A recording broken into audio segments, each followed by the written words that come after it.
cel mai fericit, căci numele e scris în cerul.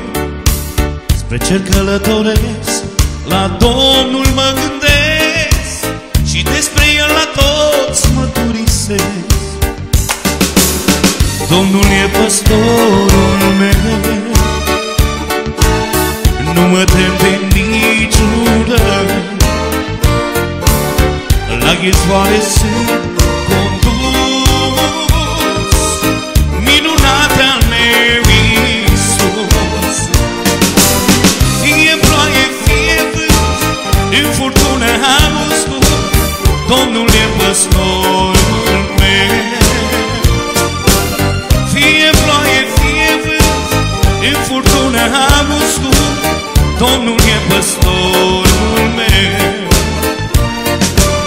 Fie ploaie, fie vânt, în furtună am uscut, Domnul e păstorul meu.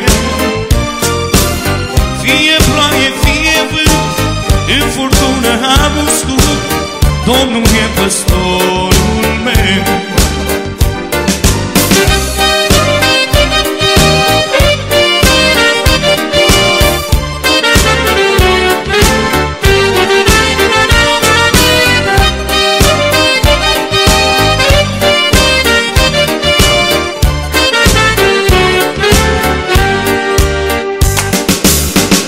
El m-a iertat, eu sunt cel mai bogat, cu mora mea e acolo în cer.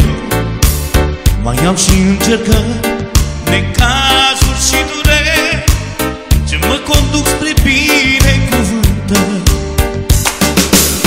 Domnul e păstorul meu, nu mă tem de niciun rău. La ghițoare sunt condus, minunat al meu Iisus.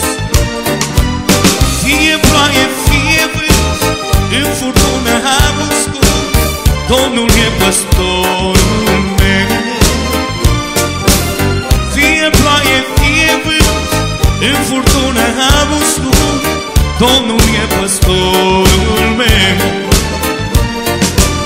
Fie ploaie, fie vânt, în furtună am uscut, Domnul e păstorul meu. Fie ploaie, fie vânt, în furtună am uscut, Domnul e păstorul meu.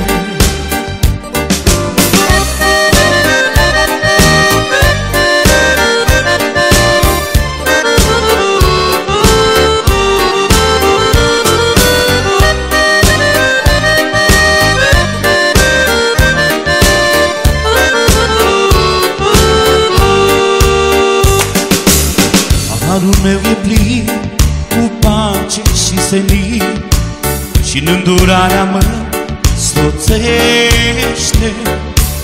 Și cât timp voi trăi, un mântuit voi fi, în casa lui aici și în veșnicii. Domnul e păstorul meu, nu mă tem de niciun rău. La ghițoare sunt condus, minunat al meu Iisus. Fie ploaie, fie vânt, în furtună am uscut, Domnul e păstorul meu. Fie ploaie, fie vânt, în furtună am uscut, Domnul e păstorul meu. Fie ploaie, fie vânt, în furtună am uscut, Domnul e păstorul meu. Fie ploaie, fie vânt, în furtună am uscut, Domnul e păstorul meu.